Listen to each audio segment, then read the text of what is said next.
This is the Strong as a Mindset podcast, episode number 211. Have you ever made progress, gotten healthier, and then wondered if you're becoming too relaxed and slipping backwards because you're not obsessing anymore? Today, we're talking about why feeling calmer doesn't necessarily mean you're losing progress. This is the Strong as a Mindset podcast, where you'll learn how to build both a strong body and a strong mind by eating, moving, and thinking. I'm your host, physician, personal trainer, certified health coach, and certified life coach, Carrie Holland. Hey, how are you? What's new? What's good? So, what's good here? Well, today's episode is inspired by an interesting coaching conversation I had recently. A client shared something that I found fascinating because on the surface, it sounded like a problem. But the more we talked about it, the more I realized it might actually be evidence of progress. And then I reflected back on some of my other coaching experiences and realized that this is most definitely a pattern. And it looks something like this. So imagine you're trying to improve your habits and improve your health, including your relationship with food. So you put in the work and make legitimate changes, like less processed foods, more lean protein and fiber and veggies, and more complete meals instead of piecemealed snacks that you call lunch. And then you finally start feeling better. Not just physically better, but mentally too. And as you start to feel better, food stops taking up so much time and space in your brain. So meaning you eat something off plan and you don't end up in a spiral. Or you miss a workout today and just get it done tomorrow instead of waiting until next Monday. And the endless negotiations and bargains and self-monitoring that used to take up so much of your brain space have mostly stopped. All really great things, I would argue. So now imagine all of these things happening for you because you made them happen. And instead of feeling relieved, you start wondering if something is wrong. You wonder if maybe you should be worried. Maybe you even start to think that you're getting complacent, and being this way might make you go backwards and regain weight or become sedentary again. And it's so interesting if you really think about this, because the exact thing that so many people are working for food and exercise to take up less space in their brain, that happens. And instead of feeling good about it, you question it and worry that something might be wrong. And that is exactly what happened with my client. She has a long-standing, complicated relationship with herself and with food, and she has been doing a lot of work to change that. And in a recent session, she told me how much things were improving for her. She wasn't spiraling anymore. She wasn't binging. She wasn't quitting after one off meal. She wasn't beating herself up about her choices. She was eating foods that she liked and having fun foods like ice cream without it becoming an ordeal, which was most definitely not the case for her in the past. And while all of this great progress was happening, she was ultimately worried it all meant she was slipping. She even said it, "I'm feeling okay, and that scares me." So my client was worried that she was becoming too relaxed.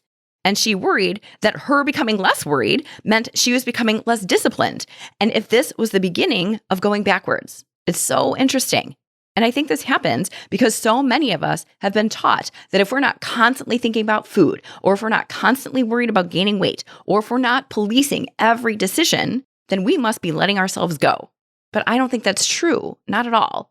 And that is where we're going today. We're going to talk about why progress sometimes feels uncomfortable and why feeling more calm might actually be one of the strongest signs that your habits are getting locked in and becoming part of who you are and not a reason to worry.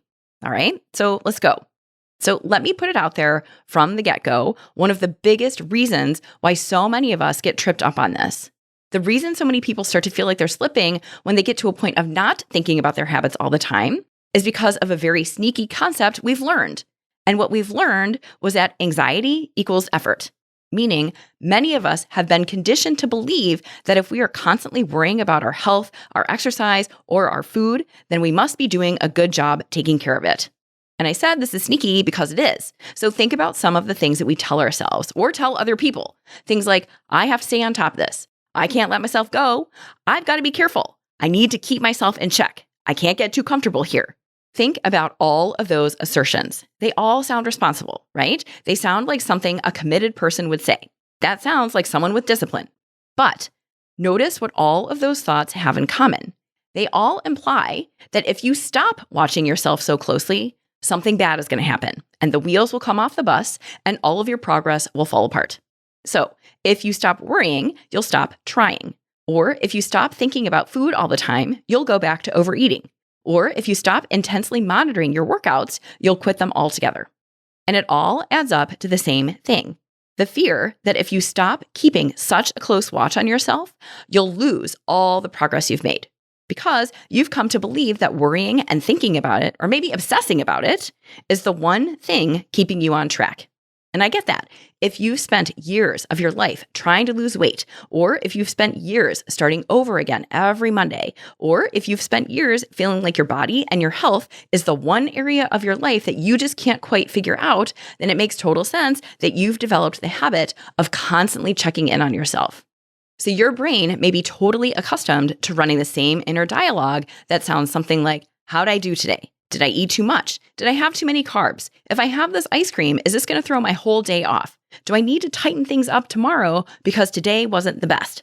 And after a while, that dialogue is happening so often that it just feels normal. You don't know any different because that's the way your brain has been operating for years. And so then, when you finally take a different approach, and when that constant self-monitoring starts to fade, and you stop thinking about food every 5 minutes, or you have a cookie and move on with your life, something really interesting happens. Instead of feeling relieved, you freak out. You wonder if you've become careless. It is so interesting and so ironic and really very common. But here's what I want to offer you. There is a big difference between paying attention and living in a constant state of high alert. So let me explain what I mean here. Building and maintaining healthy habits requires awareness, and it requires intention. So you still make a plan, you still follow through, and you still care. You're still thinking about what you're doing here. However, that is very different from endlessly evaluating your every move around food and exercise because you don't trust yourself. Monitoring yourself every minute is not the same thing as having healthy habits. One is driven by fear, the other is driven by trust. So think about it. If you feel like you have to constantly check yourself, constantly negotiate with yourself, or constantly remind yourself not to mess up, then your health is still relying on vigilant self-monitoring instead of habits you actually trust.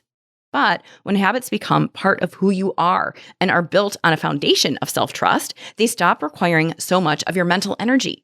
You still make intentional choices, but you aren't spending all day wondering whether you're doing enough or whether you're getting off track. And I honestly think that was exactly what my client was bumping into. She wasn't caring less, she was just worrying less. And that was making her nervous. So why does this even happen?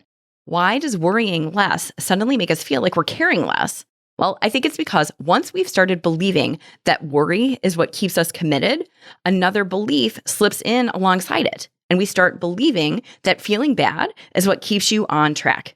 So think about what happens after a choice you're not proud of. Maybe you overeat one day, or you skip a workout, or the scale goes up a few pounds. What is your first reaction? For so many people, it's guilt, or frustration, or disappointment, or maybe you start beating yourself up about it and promise yourself you'll do better tomorrow. And after enough runs through that cycle, something interesting happens. You stop trusting your habits and you start trusting the guilt instead. It's almost as if the guilt itself is evidence that you're still trying. Have you ever thought to yourself deep in the recesses of your brain, well, at least I know I care because I feel terrible about it. And that is what I'm talking about. It's subtle and it's sneaky, but it's so important.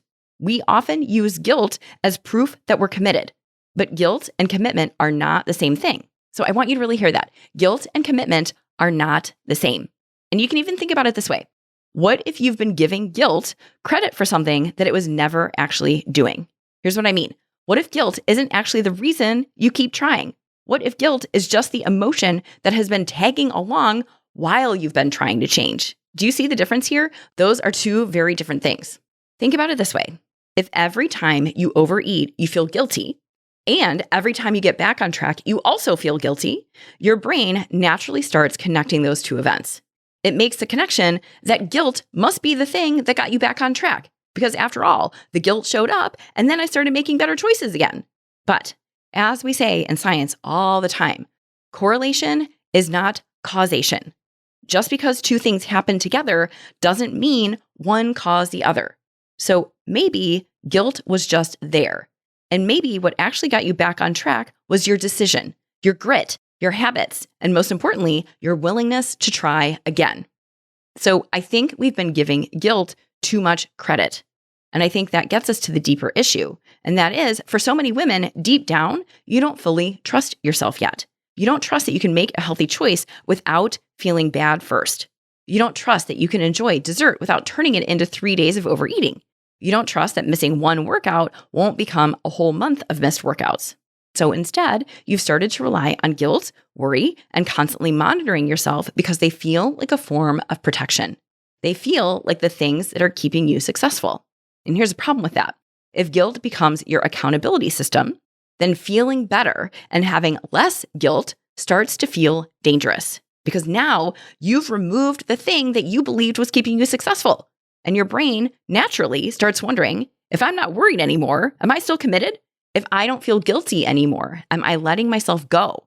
And if I'm not constantly thinking about food, do I even care anymore? And that is the trap. You've started believing that worrying and caring are the same thing, but they're not. And if that's the case, then what does caring actually look like? Well, I don't think it looks like obsessing. I don't think it looks like constant self-monitoring. And I don't think it looks like spending all day negotiating with yourself either. Think about brushing your teeth.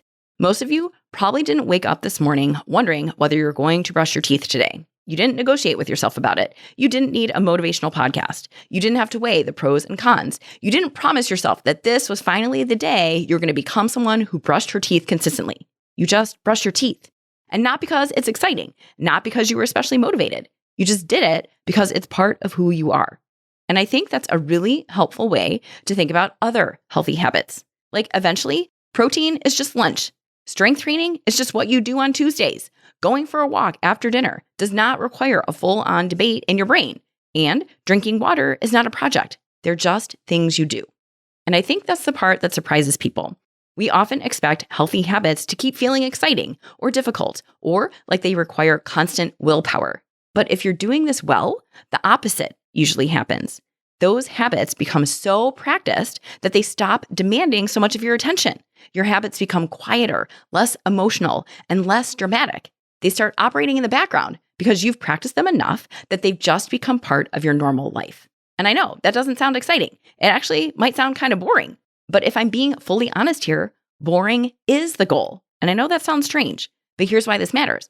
When healthy habits become boring and ordinary, they stop taking up so much space in your brain. You're not thinking about food or exercise all day. You just make the choice and you move on with your life.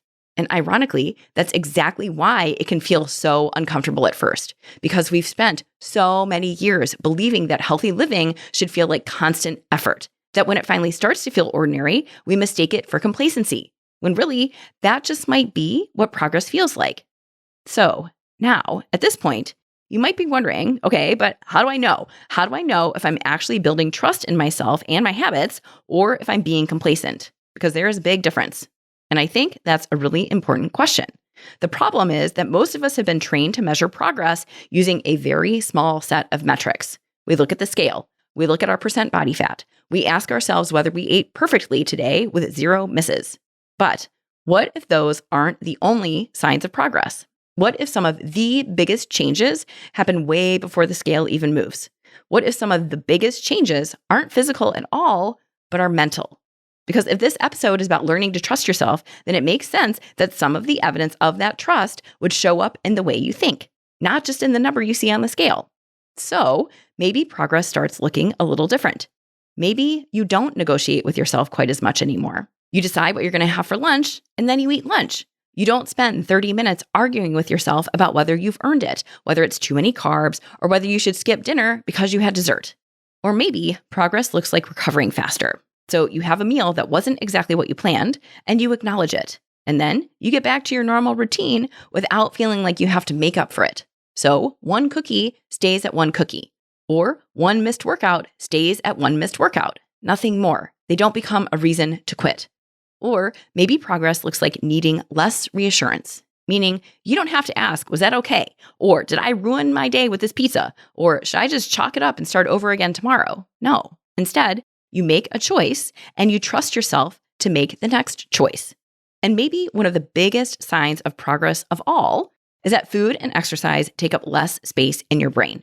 You are not thinking about them every waking minute. You're thinking about work or family, your hobbies, your vacation, your life. And I don't know about you, but those are the kind of things I want to be spending my time thinking about. Not whether or not I can have cheese on my turkey burger at dinner because I had an extra scoop of peanut butter earlier in the day. You just make a decision and get on with it. And I think that's the kind of freedom that most of us are actually looking for. Not freedom to eat whatever we want, but freedom from having to think about food all the time, because those are two very different things. And I also want to be careful here because I don't want to misconstrue this as, well, once you're healthy, you never have to think about it again because you've arrived and you're all done. No. So I'm not saying you'll never overeat again. I'm also not saying you'll never have times where you need to be more intentional. That's not the goal. The goal isn't to stop paying attention. It's for healthy habits to stop requiring so much of your attention. And that's the whole point. I think that's what most people are hoping for. Not to spend more time thinking about food, but to spend less time on it. And so now, if you're thinking, okay, I have made progress, I'm doing some of these things, but it still feels uncomfortable. So please know that is completely normal because your brain has spent years learning a very different equation. For years, certainty looked like control, and control looked like vigilance, and vigilance looked like safety. So when that vigilance starts to disappear, your brain asks, hang on a minute here, where'd my safety go? But here's an important thing to know. Your brain isn't asking that because you're failing. It's asking that because you're operating differently than you used to. So it's not that something is going wrong. It's that something is changing in a very good way. And that's exactly what you've been working for all along. Those are the wins that usually do not show up on the scale, and they're immeasurable, but they're often the clearest evidence that you're making progress and building something that will last. And maybe that's exactly what my client was starting to experience. So maybe the goal was never to become someone who never wanted dessert, or someone who never missed a workout, or someone who never had to think about food again. And instead, maybe the goal is to become someone who trusts herself, someone who can actually enjoy pizza with her family on a Friday night without turning it into a verdict about who she is as a human being. Someone who can miss one workout without deciding she's back at square one. Or someone who can make one choice she isn't thrilled with and make a different choice the next time she eats, minus all the drama. Because that's what people who trust themselves do.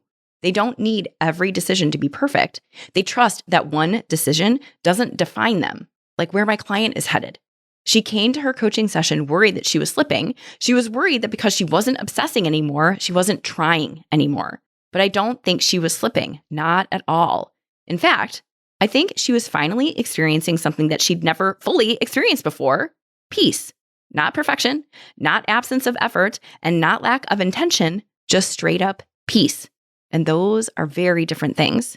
So if you recognized yourself anywhere within this episode and you're doing the work, and if food is taking up less space in your brain, or if you're recovering faster after a choice you didn't love, or if you're spending less time negotiating with yourself, please do not mistake that for slipping. You are not going backwards, okay?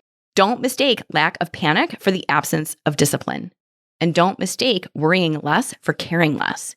Because the goal was never to care less about your health. The goal is to need less fear to take care of it. And if you want help with this, let's go. When you coach with me, we don't just work on what you're eating or how you're exercising. We work on building habits you can trust, so you don't have to rely on guilt, fear, or constant self-monitoring to stay on track. If you're ready for that, head over to www.carriehollandmd.com/contact, and let's talk about how coaching can help you build a healthier relationship with food, exercise, and yourself. All right. Thank you again for hanging out with me, and I'll catch you again next week. Hey, if you want to build muscle but don't know where to start, I've got you covered. Head over to carriehollandmd.com/buildstrength and download my free guide to help you maximize your strength training. Inside, you'll find the essential exercises for building muscle, plus simple 1, 2, and 3-day workout plans that you can follow with just dumbbells and a bench. You'll also find strength training tips to help you train smarter and see real results. My goal is to help you get strong, and this strength training guide will help you do it. Go to carriehollandmd.com/buildstrength and check it out. Thank you for listening to the Strong is a Mindset podcast. If you want to learn more about how to build both a strong mind and a strong body by eating, moving, and most importantly, thinking, check out carriehollandmd.com.